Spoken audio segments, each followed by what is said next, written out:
Bravo. Tafreshen Bet du Rabbi Rashab, Daf Samech Aleph, ועל פי הנ"ל יובן מה שכתוב ובראשי חודשיכם ובראשי ראש... excusez-moi, n'importe quoi je dis. On reprend la refait. ועל פי הנ"ל יובן מה שכתוב ובראשי חודשיכם והקשה בזוהר. Et d'après ce que l'on a vu précédemment, donc, on reprend le passouk qui dit et dans vos rosh chodesh au pluriel, donc. והקשה בזוהר וכי כמה ראשין אינון ולא לית רשע לסיירה, אלא שימשה, אלא ראשי תכן יעקב ויוסף. Alors, comment ça se fait que l'on dit rocher, ou bé rocher, voilà, raché rotchechem, la tête de vos mois, pourquoi au pluriel? Plusieurs têtes, combien de têtes on en a? Qu'une tête. Et en fait, quand on dit la tête du mois, il n'y a qu'une tête du mois, c'est-à-dire, sous-entendu, le mois, n'oubliez pas en hébreu, le mois c'est la lune, d'accord, vous vous rappelez? Le mois c'est la lune, voilà, je reprends le passouk du début, sinon on est en train de nager, parce que ça fait en plus très longtemps. Le passouk du début du Mahamar, c'était « Uberacher otchechem takrivu ola la-Hashem » voilà. « Veita bazoa vechi kama rashin inun lesiara » donc voilà. Et là, donc on va porter une ola à Hachem, un korban pour Hachem. Cette ola, on la porte pour les têtes du mois. Et puisqu'on dit au Zohar, au pluriel, ouais, je commence à être fatigué, pardon. Ouais. Puisque l'on dit au pluriel, alors le Zohar pose la question toute simple. Et combien de têtes il y a dans le mois? Qu'est-ce que ça veut dire la tête du mois? C'est le début du mois. Bon, c'est vrai qu'on peut avoir 2 jours du mois. 2 jours de tête du mois, de Rosh Chodesh au pluriel. Mais ici, puisque le mois, dans la base hébraïque, le mois est fixé par la lune, alors le Zohar dit Vakshe bazoar vechi kama rashin inun. Mais combien il a de têtes? Valo let resha le siara. En fait, la lune, siara c'est la lune, elle a qu'une tête. Et là, shimsha, et en fait, plus qu'une tête uniquement, elle n'a même pas de tête elle-même, elle n'est pas considérée comme ayant une tête. Et là, Shimsha, mais la tête de la lune, c'est le soleil lui-même. Et là, Raché, Tren, Yaakov et Yosef. On parle en fait des Rachim qui sont 2, et c'est Yaakov et Yosef. Yaakov et Yosef sont comme 2 têtes qui représentent les 2 têtes du mois. Vainyan O. Alors c'est sûr qu'on reprend après tout un développement qui avait pour but de faire avancer le livre. Ici, le Rabbi Rashab nous rattache cet instant du Tafreshen Bet, qui est un livre qui continue dans son explication, comprendre Dieu, le Seder Ishtachelut, etc. Finalement, il rattache ça à la paracha ou à la fête, ici, entre autres, au Rosh Chodesh. Veinyan ou deine ita je sais pas ce que c'est, c'était d'un livre, un nom d'un livre, excusez-moi, je ne me rappelle plus qu'est-ce que c'est, surtout que je suis fatigué. 3e ligne, alors, de Ine Ita B, je ne sais pas, ce que c'est, Maor, quelque chose, Aleph, de Tfilat Musaf, ou Prinat Yesod, Sheba, Besot Tosefet. La Tfilat de Musaf, en plus des autres korbanot, vous rappelez, quelle est la spécificité du Rosh Chodesh? À part que l'on inclut dans la Hamida le fait de... Dans la Tfila, je parle. On inclut dans la Hamida le passage qui est relatif à Rosh Chodesh, donc il y a l'Eveyavo.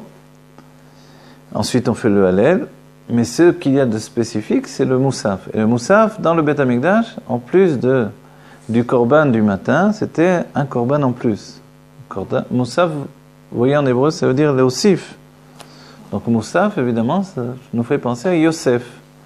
Le nom Yosef qui est en relation avec Moussaf. Ok? Donc il nous dit Detfilat Moussaf ou Prinat Yesod. Qu'est-ce que Moussaf? C'est le Yesod. Le Yesod, c'est la force d'influence, c'est la sphère qu'il y a à Yosef Hatzadik. Sheba Besod Tosefet, qui vient dans une situation de Tosefet, de rajout. Ve'u Inyan Yichud Israël Verachel. Et c'est le sujet de la fusion et de l'union entre Israël et Rachel. Rappelez qu'il y a plusieurs niveaux d'union dans les mondes divins qui structurent notre semaine, notre vie, les dévoilements de notre judaïsme. D'accord? Les jours de Chol, c'est une union. Yemé Chol, c'est l'union de... Au quotidien, ce que l'on vit, c'est l'union de Yaakov et Rachel. Quand on aborde le Shabbat, on s'élève, c'est Israël. Voilà, Rachel Agdola, ou voilà. C'est-à-dire Rachel Agdola, ça inclut aussi Léa. Donc quand on dit ici, donc l'union de Israël et Rachel, alors on peut penser Rachel Aktana, c'est-à-dire Rachel, c'est des mesures, vous vous rappelez? Enfin, c'est un sujet en soi. Le Shabbat, c'est union Israël et Rachel Agdola. Voilà, le Shabbat, il avance dans l'union de plus en plus, jusqu'à arriver à l'union avec Shabbat avec Rachel Agdola. De Yaakov ou Lachon Bekia. Vous vous rappelez Yaakov, son nom c'est Bekia. Si quelqu'un s'appelle Yaakov, son nom c'est Bekia. Bekia, ça veut dire transpercer. Bekia Ekev Talon? Non, pas que ça. N'oubliez pas, un mot, il a plusieurs racines, on a plusieurs étymologies qui sortent de cette racine. Bekia, ça veut dire transpercer. Bokea est un chosher chez la Tzimtzum. Le Kav, vous voyez, Kav, c'est les mêmes lettres que la base de Yaakov, sans le Yud. Le Kav vient, il est Bokea, il transperce l'obscurité du Tzimtzum. Donc Yaakov, son nom c'est Bekia. Kemo, Azivka Keshachar. Comme le pasuk qui dit, alors, ou dès lors, Yibka, il va transpercer comme le matin, la lumière du matin. Le Mashiach lui-même va transpercer l'obscurité comme la lumière du matin. Vous voyez, la lumière du matin avec toute sa puissance, elle est extrêmement puissante la lumière du matin. C'est Nora Keara Levad. La lumière du matin, c'est pas juste une lueur floue comme il peut y avoir dans la journée. Et là, Ve Israël au Prinat Atzmit. Et en fait, Israël, cette notion de Israël, c'est la notion de Atzmit. Mais Yaakov, c'est la notion de Yibka. Atzmit, ça veut dire essentiel. Dans le terme Israël, c'est l'essentialisation de Yaakov. Le peuple juif s'essentialise dans sa notion intellectuelle. Et dans l'intellect, il y a le Kodesh Kodashim. Donc, il y a l'éclosion de la Géoula. Une nouvelle conscience. Veshneem, em prinat chokhma, prinat yesod, abba. Et les deux réunis sont dans une notion de prinat chokhma. Dans le niveau de la chokhma, le niveau de yesod, abba. Les deux réunis sont dans la notion de chokhma. C'est-à-dire que même si Yaakov est au milieu, le milieu de Yaakov est une tendance au côté droit quand même. Vous voyez, quand on parle de chassidut, ça inclut le côté gauche, le côté droit finalement. Pourtant, on dit chassidut quand même. Le chesed, en vérité, et où on dit par exemple en polchana, que polchana de rechimuta. Vous vous rappelez cette phrase, elle est importante. Il n'y a pas de shulchan, de table de avoda, de service de Dieu, comme la table de la miséricorde. Mais la miséricorde en question, c'est pour dévoiler du chesed, de la générosité, de l'amour. Quel est le but de la miséricorde? Dévoiler l'amour, non pas dévoiler la rigueur. Mais, comme on adjoint la rigueur à cet amour, c'est justement ça la miséricorde. L'amour tout seul dénudé, il peut être inefficace, tandis que quand il a une rigueur qui l'accompagne, qui le tient, il devient efficace dans la notion... il agit sur la réalité, voilà. Dans son expression. Voilà, dans son expression. Donc, ici, finalement, on se dit comment on est passé de Yaakov Avinu, qui est dans la ligne du milieu, à la Chokhma, finalement. Mais parce que, n'oubliez pas aussi un autre point, Yaakov, c'est Yud Akev. Yud, la Chokhma, qui descend jusqu'au talon. C'est pas parce qu'il descend qu'il a perdu sa structure de Yud. Je vais faire la bracha parce que c'est moi qui l'ai fait. Quand on est invité, on ne fait pas toutes les brachot. On est invité. Mais quand on se fait soi-même sans café, on fait. Ah bon? Eh oui. Baruch atah Adonai Eloheinu melech haolam shekol nהיה b'dvaro.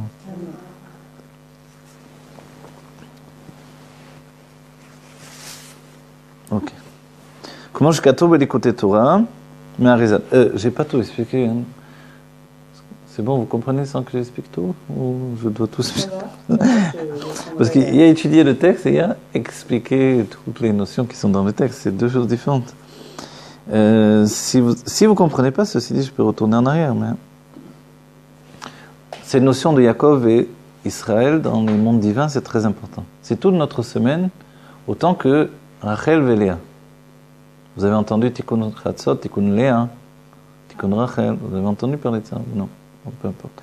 Quoi qu'il en soit, voilà. La notion de Rachel, Léa, c'est l'aspect féminin, et l'aspect masculin, c'est Yaakov et Israël.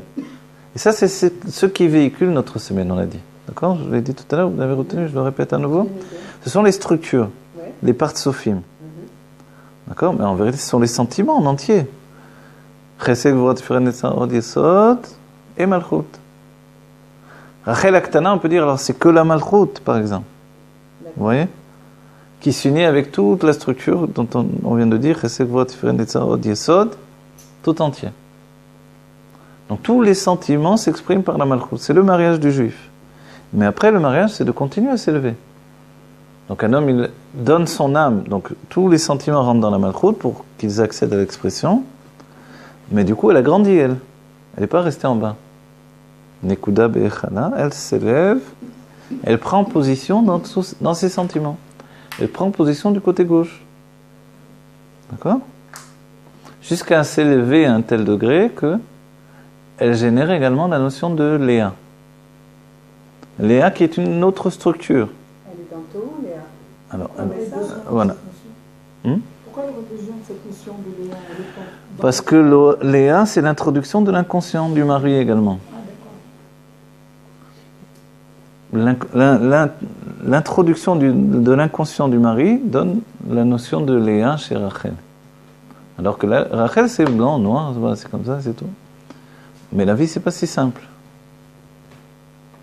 Il n'y a pas les gentils d'un côté, les méchants de l'autre. Ok? Comme je croyais que les religieux étaient tous gentils, je vois il y a des voleurs. Oui, dans Walt Disney peut-être. Dans la réalité, c'est autre chose. Donc, d'accord? Donc cette notion de l'appréhension des choses par, on va dire, une structure éclatée, puisque Léa, c'est pas vraiment une structure. Structure, je donne la traduction de partsouf, en français je dirais structure, d'accord? Donc un partsouf Léa, un partsouf Rachel. Mais quand les deux s'unissent, ça devient Rachel Agdola. Rachel qui est devenue adulte d'un certain point de vue. Quand est-ce qu'elle devient adulte? On parle de l'adulte des sentiments, ceci dit, je souligne. Rachel adulte des sentiments donne Léa? Quand elle s'unifie avec Léa. L'image de la Kabbalah, c'est toujours de notions corporelles. Ce sont des exemples. Les pieds de Léa rentrent dans la tête de Rachel. Ce qui occasionne une nouvelle structure intermédiaire également. C'est-à-dire la fusion des pieds de Léa et de la tête de Rachel, ça donne aussi une structure.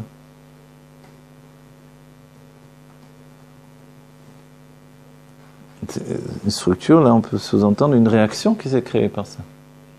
En plus de l'entité générale, Rachel plus Léa, deux sœurs jumelles avec quand même inconscient, disons, si je traduis en termes humains, plus la fusion des deux personnalités différentes également. C'est-à-dire le point de fusion. Ce point de fusion, il a une existence. Et dans la notion de notre judaïsme, de nos fêtes au quotidien, de notre semaine et de notre Shabbat, c'est tous ces stades-là que l'on passe dans l'union du côté masculin et féminin. Ok? Donc les jours de la semaine, c'est l'union la plus petite, où la femme n'est qu'une expression des sentiments, ce qui peut occasionner effectivement l'exil. Le Shabbat, c'est que la Malchut s'est élevée, elle a pris toute la position des sentiments. Et ensuite, qu'est-ce qui se passe dans Shabbat? Zeir Anpin et la Malchut vont s'élever dans le Echad de Abba Ve'ima. Ils vont rentrer dans l'intellect. Simple. Qu'est-ce qu'on fait Shabbat? On va chez papa, maman passer Shabbat. Au beau papa, maman. Et voilà. Croyez pas que c'est nouveau. Voilà. La Malchut et Zeir Anpin s'élèvent et ils vont dans le Echad de Abba Ve'ima. Vous vous rendez compte? Ça va? Vous comprenez? J'essaie d'expliquer le plus simplement possible.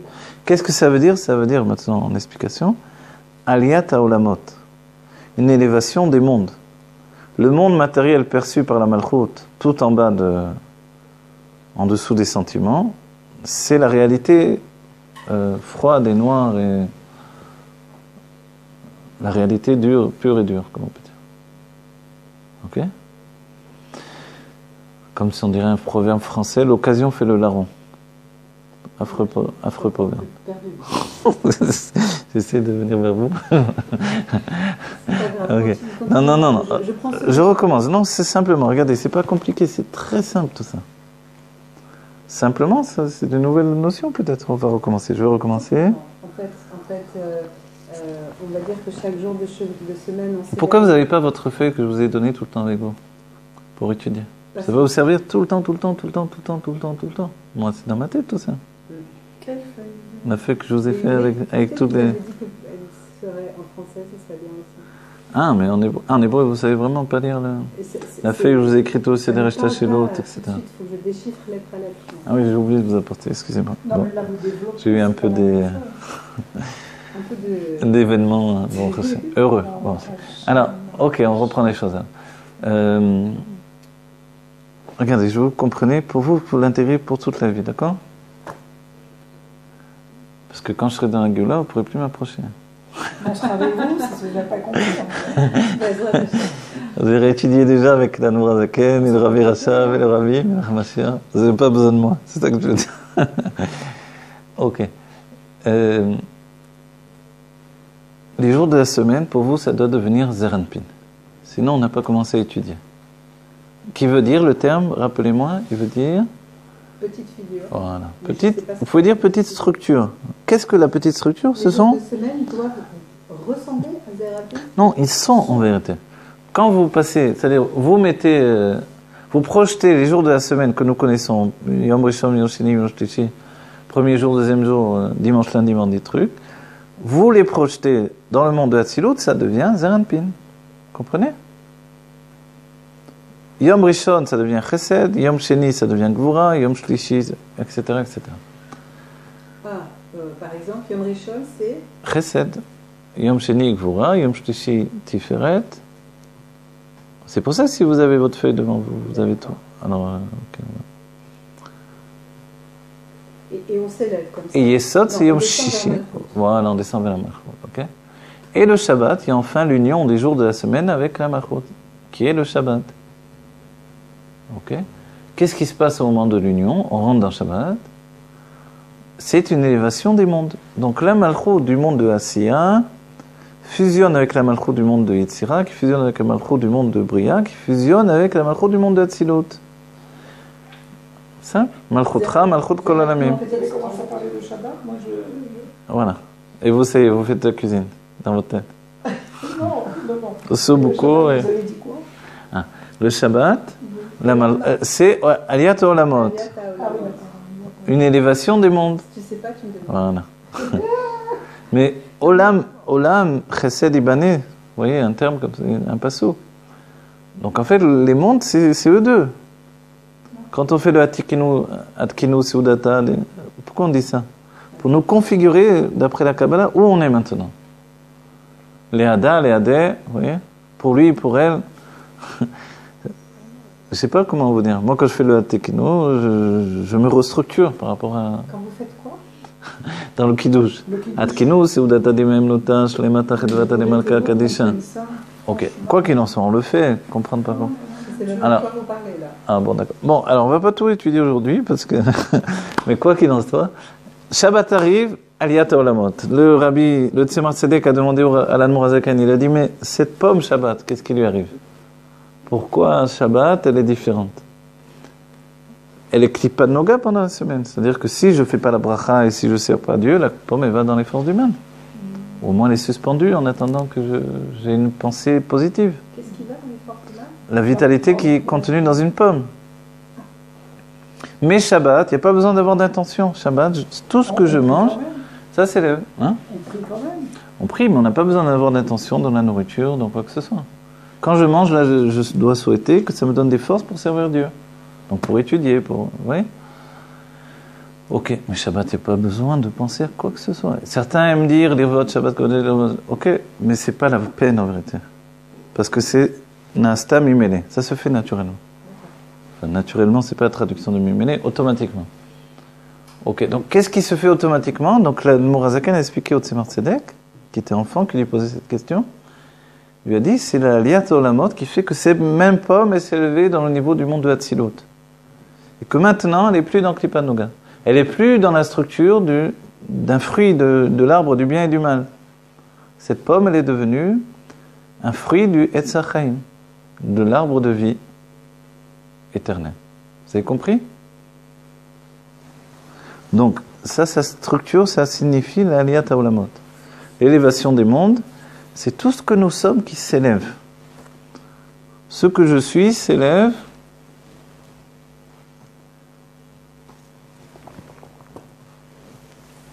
Tout l'aspect de l'exil qui était en moi, et l'exil, c'est l'exil de mes sentiments pendant les jours de la semaine. Tout à coup, je reviens à Dieu. Normalement, on doit être plus serein Shabbat.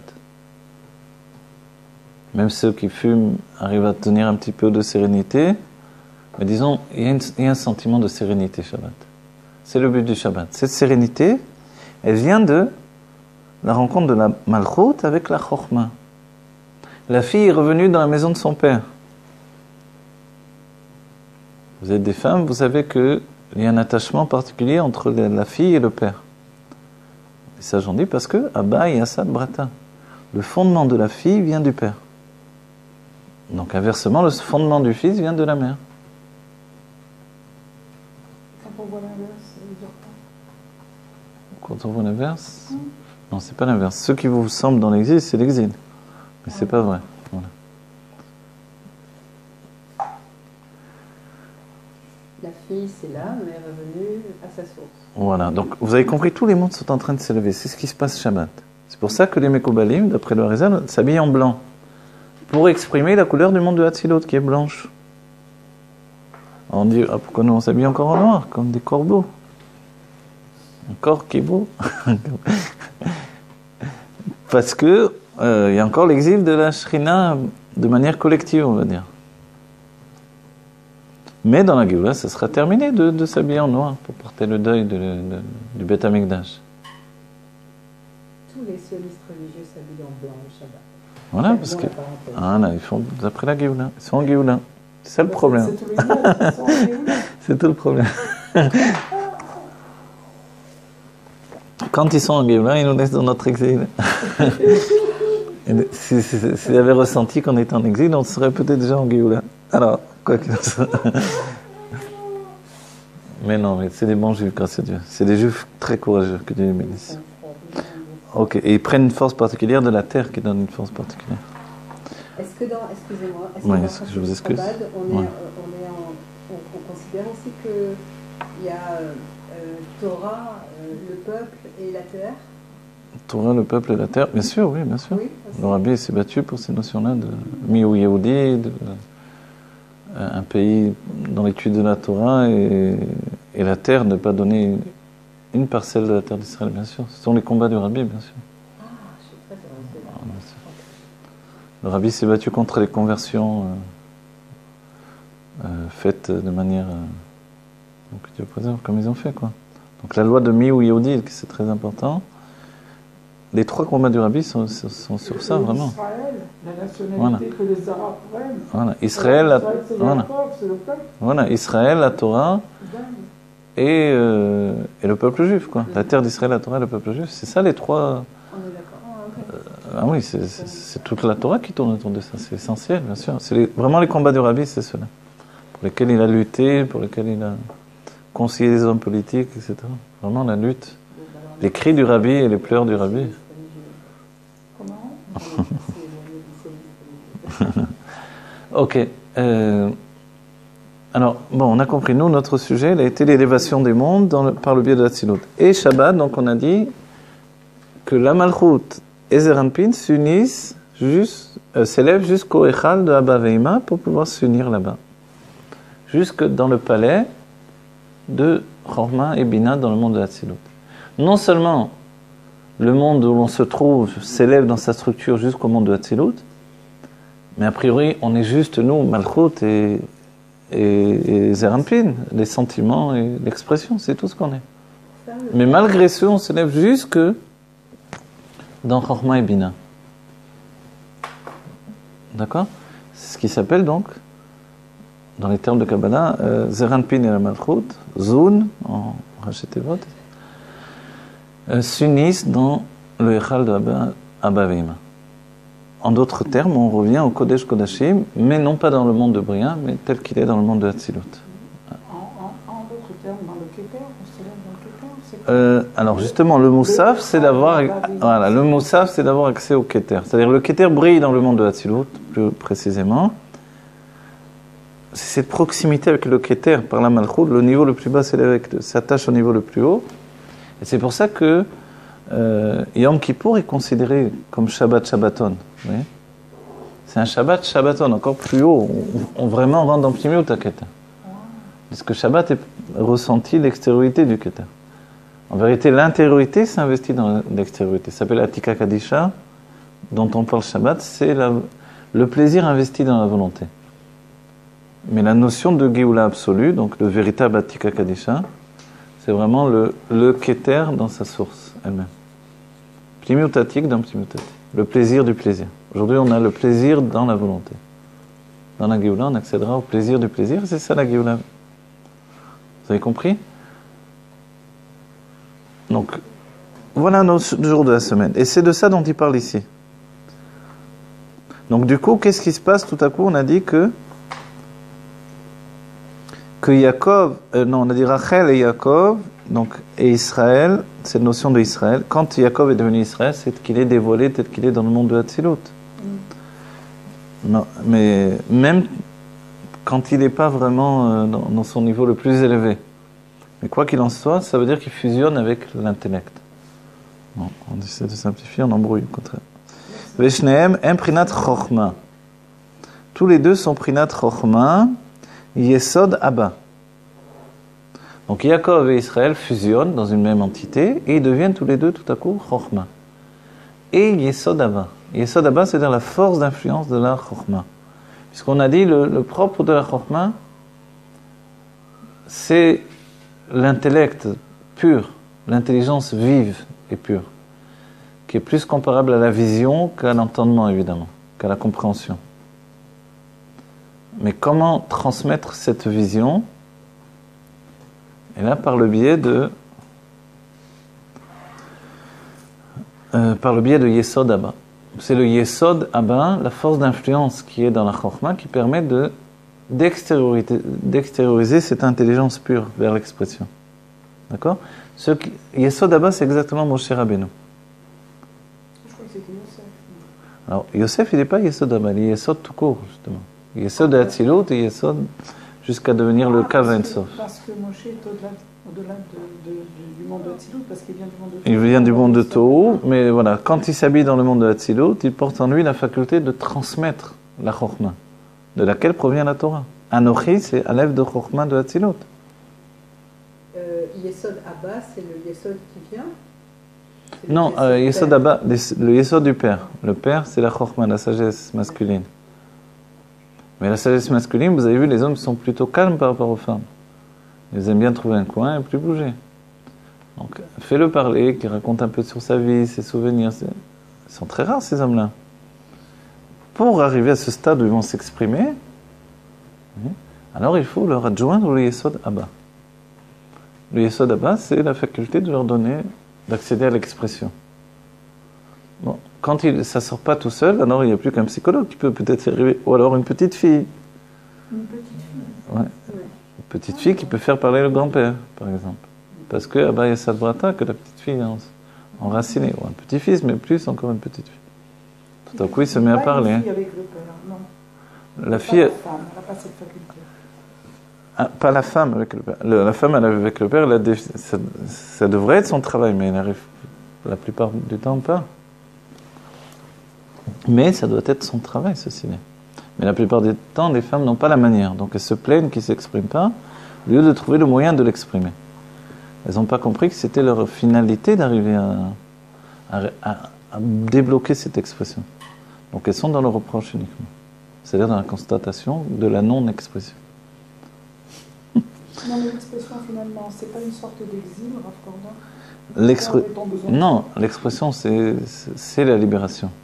L'enfant qui sort du ventre de la mère, alors qu'il étudie toute la Torah dans le ventre de la mère, alors il est en Géoula. Qu'est-ce qu'il a de... Pourquoi vous le sortez dans l'exil? Je comprends qu'il pleure quand il vient au monde.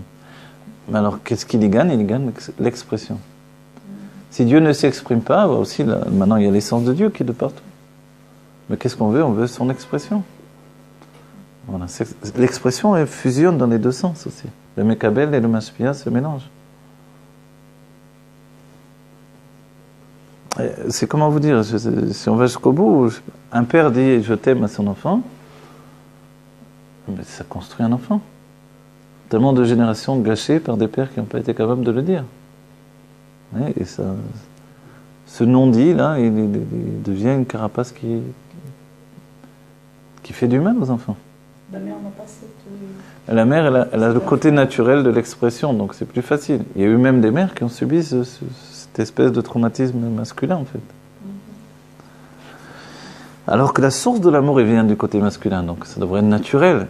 Quand il manque le Yesod Abba, pour exprimer, alors il n'a pas ce côté-là.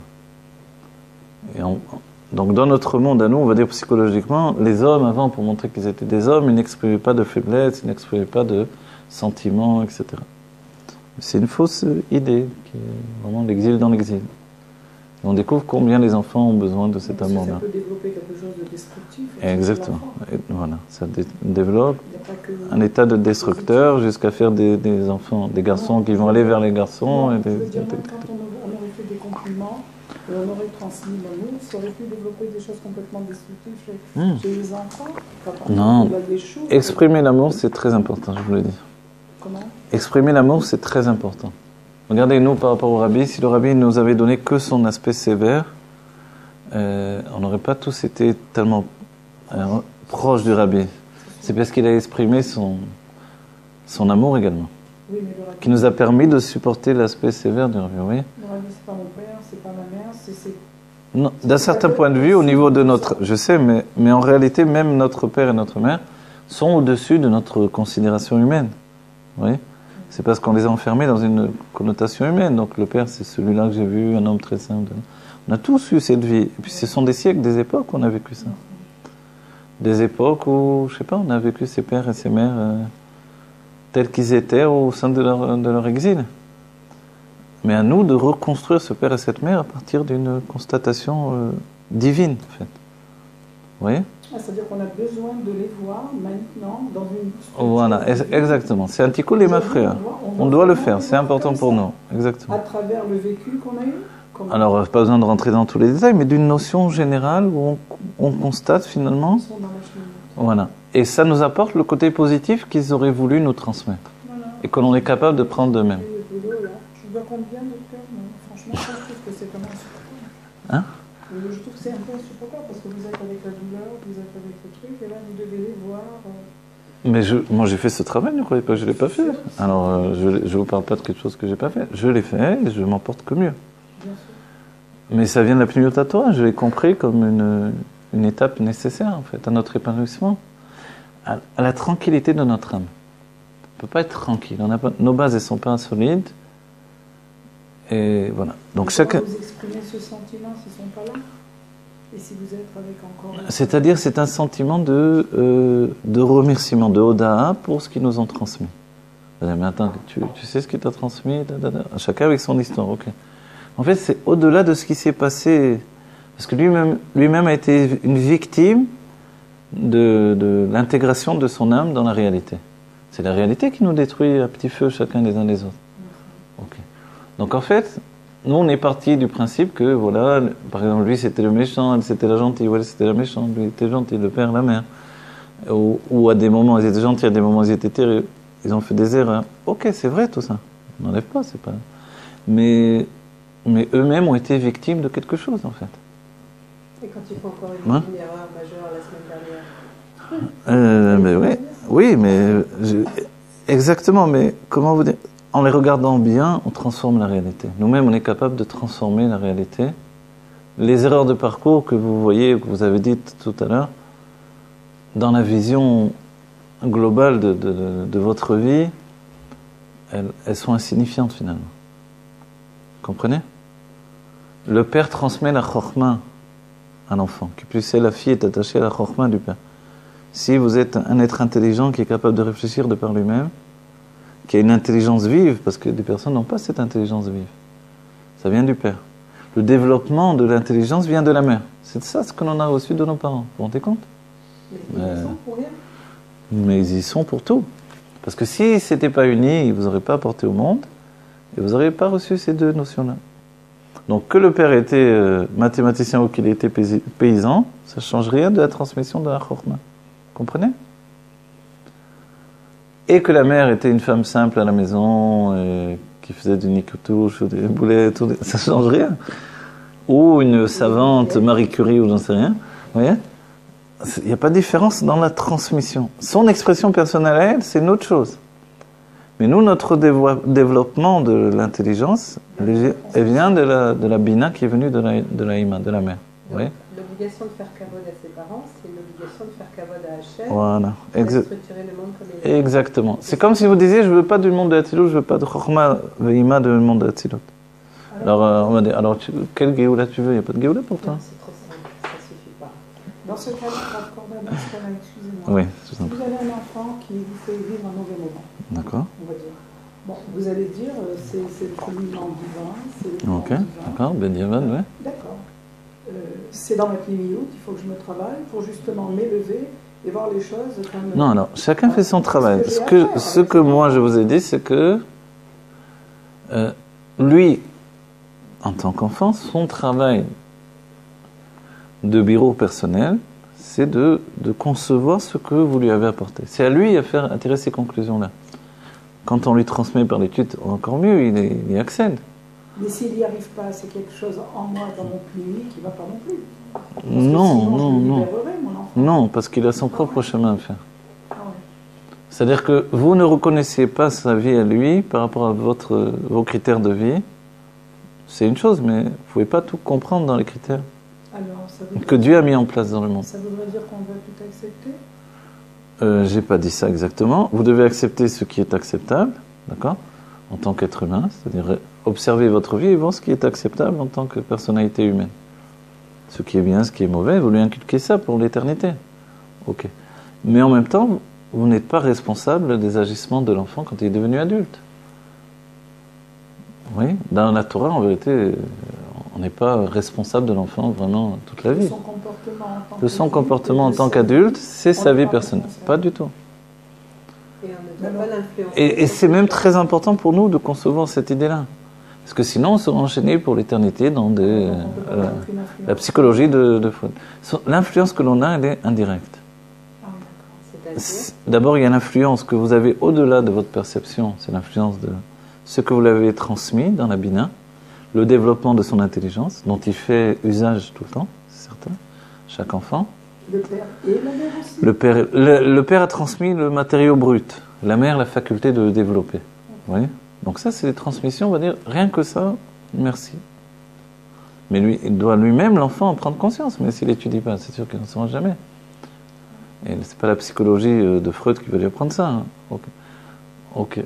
Ensuite, vous, en tant qu'adulte, vous ne devez pas penser que je peux continuer à l'influencer de manière identique. Mon influence, maintenant, elle est une influence... C'est comme un parrainage, vous voyez ? Vous parrainez, par exemple, une association, vous parrainez...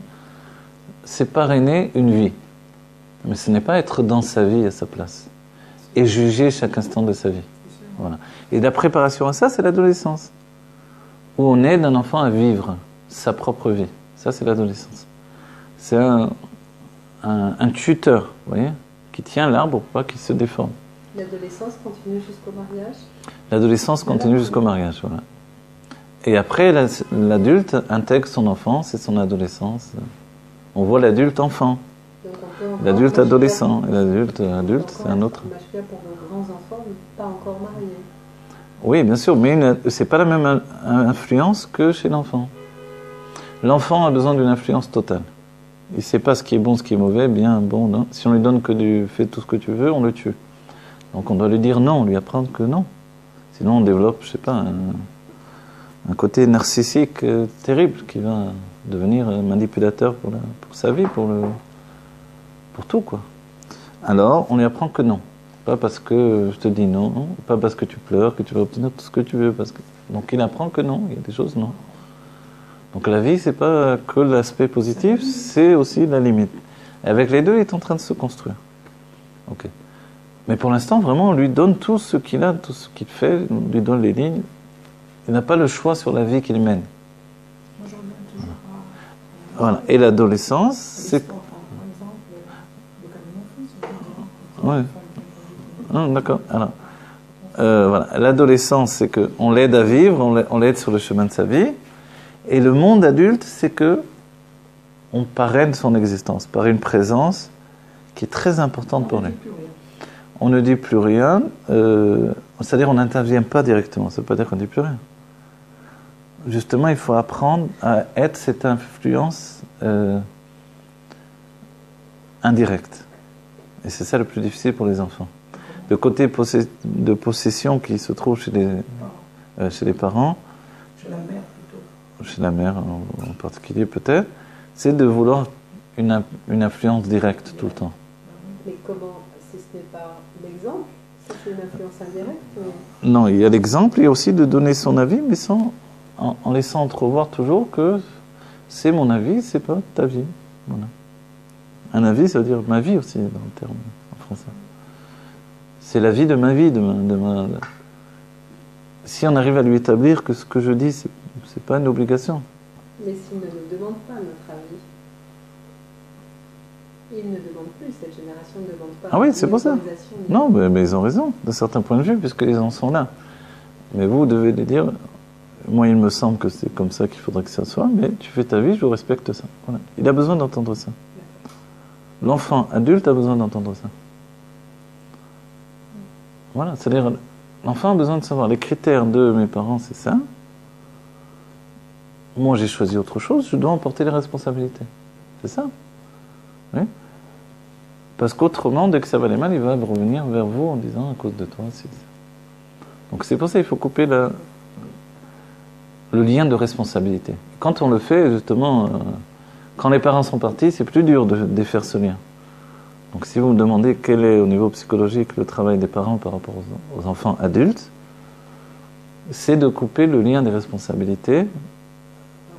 Voilà. C'est-à-dire l'influence devient indirecte. Parce que je respecte ta vie personnelle. Tu as choisi maintenant, tu es juif et tu as choisi de vivre à Honolulu, au Katmandou, et de te marier avec une non-juive et de faire... tu sais bien que moi, c'est pas, d'après mes critères selon le judaïsme et la Torah, c'est pas du tout ce que je souhaitais pour toi, mais je te respecte en tant qu'être humain. Voilà, mon avis il est là. Maintenant, ta vie, c'est à toi ta vie. Et je ne peux pas intervenir directement dans ta vie, malheureusement. Peut-être le mot malheureusement, il vaut mieux pas qu'il entende. Mais voilà. Et c'est tout, mais c'est le moyen aussi d'accepter l'influence. Une fois qu'il a assimilé que justement la mère et le père ont décidé de ne pas influencer sur ses décisions, il se sent libre d'accepter l'influence. Pourquoi toutes les générations précédentes étaient dans la pudeur et surtout ne disaient rien? Pourquoi ils nous ont laissé faire les erreurs qu'on a faites nous? Pourquoi tout ce monde sfarade ne parlait pas, ne disait pas les choses qui devaient être dites, même pas indirectement, même pas doucement? Parce que le monde atteint une maturité, on peut pas. Vous savez pourquoi le Moyen-Âge c'était un tel obscurantisme, etc. Le monde a évolué, après il y a eu la Renaissance, après, etc., etc. Donc on est arrivé à un état d'évolution humaine de manière générale. Comme le dit le rabbi, les enfants sont partis à l'école, ensuite aux universités. Le monde ne peut devenir que meilleur. Le monde rentre dans un état de Klipa Noga. Après on a terminé les birurim également, c'est essentiel. Donc le monde se libère en fait de tout l'enfermement de la matière. Donc les gens commencent à exprimer. Il y avait quelque chose dont on parle dans la Chassidut, c'est-à-dire le corps lui-même occasionnait un enfermement. Un corps brut qui ne laisse pas percer l'âme, l'expression de l'âme. Vous voyez, ces hommes bruts, par exemple, qui ne sont pas capables de dire un compliment Pas capable de dire à la femme qui s'est épuisée depuis mercredi ou jeudi à préparer tout le repas. Pas capable de dire c'est bon pour lui faire plaisir. Ça, c'était Ouais. avant, ça. Ça existe encore malheureusement. Ouais. Dans les nouveaux hommes, ils sont différents, mais encore ces grands-pères, on les connaît, on les voit, ils sont toujours comme ça. Qu'est-ce qui bloque dans son être? Pourquoi ça ne sort pas? Il faut lui dire 50 fois, ça ne va toujours pas le faire. C'est le corps lui-même qui a acquis un certain blocage de l'expression de l'aneshama. Le corps a l'impression que s'il laisse percer l'aneshama, elle se met en danger. Vous comprenez? Son vécu, peut-être aussi. Oui, par rapport à sa sensibilité, par rapport à la critique des autres, par rapport à... Donc l'aneshama a peur du monde, l'aneshama à travers le corps. C'est Yaakov qui a peur de Esav, qui a peur de rencontrer le monde. Donc nous, notre travail, c'est d'arriver à cet état de Israël qui brille dans Yaakov. Grâce à la Pnimiut Torah, on y arrive. Mais sans Pnimiut Torah, les hommes sont des orphelins, en fait, ils n'ont rien. La psychologie a un petit peu sauvé le monde, il faut dire la vérité. Mais c'est encore insuffisant, en tout cas, pour le peuple juif. Donc la Pnimiut Torah, c'est la continuité de ce cheminement qui mène vers le monde adulte véritable. Pourquoi la psychologie aurait sauvé le monde? Elle a commencé à sauver le monde par l'expression de ce qui était enfoui dans la personnalité, etc. Mais ça a mené l'homme à une chute beaucoup plus grande, beaucoup plus développée. C'est vrai, mais avant cette yeshut existait également ce sentiment d'orgueil profond. Mais il était moins exprimé. C'est pour ça qu'on a l'impression que c'est nouveau. C'est pas nouveau. C'est juste que tout à coup, l'homme accède au besoin accède au besoin d'exprimer son désir. Vous voyez? Avant, l'homme cachait son désir. Son désir de vivre au quotidien, son désir d'amour, son désir de reconnaissance. Le monde accède à ce besoin d'exprimer les choses. La Géoula, ça veut dire ça, les galotes.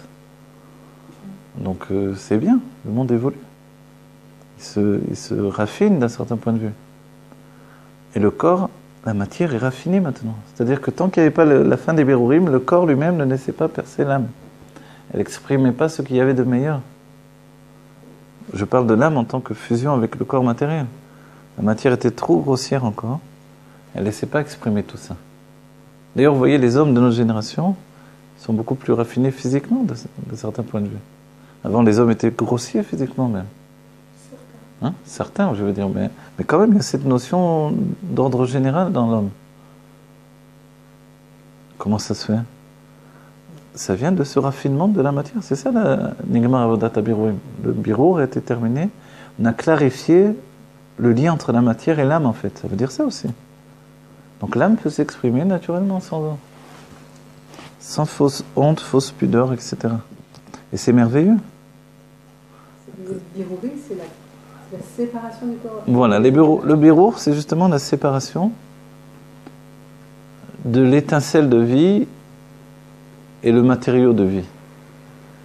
Et tout à coup, quand on a terminé ce travail-là, donc tout s'exprime de manière naturelle. Donc la matière atteint des niveaux d'expression infinis. Non seulement on fait des avions, on fait des ordinateurs, on n'arrête plus de trouver des choses dans la matière elle-même. Et en même temps, la personnalité est passée au stade de l'expression, ce qui n'existait pas auparavant. Les hommes s'expriment également, commencent à s'exprimer comme des femmes. Ce qui entraîne une confusion également. Les hommes pensent qu'ils sont comme des femmes aussi, bien sûr. Mais c'est une confusion qui naît en fait de ce désir d'aimer, d'être aimé, de s'exprimer. Et comme il persiste encore une idée que c'est un côté féminin. Ça, chez la médecine, Ouais. il y a aussi l'autre côté. Oui, exactement, c'est pour ça, à cause de ça. Mais c'est une confusion. Le dernier cours, je vous avais dit, quand le rabbi Reyes il tient la main du rabbi, c'est quoi ça, vous voyez? En fait, c'est une confusion pour nous de voir les choses. Oui, voilà. C'est quoi cet amour? Mais c'est un amour d'un niveau de rouar et de nefesh. Voilà, c'est une fusion de deux âmes qui n'a rien à voir avec que Dieu préserve l'union de deux hommes. Non, ça n'a rien à voir avec ça. De deux âmes, mais pas de deux âmes. Au contraire. C'est culturel, se tenir la main parce qu'on se considère comme des frères en pensée, en âme, en cœur. Voilà. Il y a des peuples qui se tiennent, les hommes se tiennent la main. Ah oui, voilà, c'est beau. Par amitié, bien sûr. Exactement. L'amitié entre les hommes, justement, entraîne au contraire le côté... Les Russes s'embrassent sur la bouche, je crois. Ah, les Russes, ouais. Quand même. Ouais. Maintenant, dans les jeunes, on voit, dans le monde des jeunes, on voit quand ils se voient, ils s'embrassent, on dirait que c'est trop, évidemment. Vous voyez, il y a d'une extrême à l'autre. Et les hommes, les femmes, ils s'embrassent comme... C'est pas juste la bise à la française, là. On voit les Israéliens, on dirait que on ne sait plus avec qui la fille elle est avec qui. Oui, la dernière fois j'étais dans la rue, je vois ça. Des amis qui se retrouvent, on ne sait pas qui est avec qui, parce qu'ils s'embrassent tous comme s'ils étaient... Ils n'avaient pas vu depuis 20 ans, mais il a vu la veille, oui. Ils s'embrassent comme ça d'un moment. Bon, ça, ce côté-là, voilà, on a poussé l'expression un peu trop loin, mais ça veut dire quand même que l'expression est là. Et ça, c'est une bonne chose. Voilà. L'expression est là, donc il n'y a plus d'inhibition dans l'expression. Et ça, c'est vers la Géoula. Simplement, il faut donner la mesure exacte, c'est tout. C'est tout le problème. Voilà, la mesure exacte, c'est tout le problème, c'est l'équilibre, c'est Tiferet. Donc, c'est de ça dont on parle. Yaakov, Yosef sont deux niveaux d'expression. Yosef, il pousse l'expression au maximum, mais il donne la mesure lui vient de Yaakov. Tout ça, c'est enraciné dans la Chokhmah. Alors, j'aurais bien voulu avoir... Voilà, on va aller jusqu'au point quand même, et on va terminer le cours. De Yaakov ou Lashon Bekia, kemo azivka keshacha, sheno ra ke'ara levad, ve'Israël ou prinat atzmit. Vous voulez dire Yaakov et Israël, pas Yaakov et Yosef. Qu'est-ce que vous avez dit là tout de suite Israël. Ve'shne'em em prinat chokhmah, prinat yesod haba, rak Yaakov, ou prinat te'arat ha-chokhmah, ve'Israël prinat atzmit ha-chokhmah. Voilà. La différence, c'est que Yaakov, il devient Eharat ha-chokhmah, il est une Eharat ha-chokhmah, il est une lueur de la chokhmah, de la sagesse divine, puisque c'est l'âme telle qu'elle est dans le monde matériel, n'oubliez pas. Le juif dans l'exil, tandis qu'Israël, qui est le juif dans la Géoula, au moins dans la Géoula précédente, dans les mondes divins, ça c'est le côté de Hatzmit. Voilà, de l'essence même de la sagesse.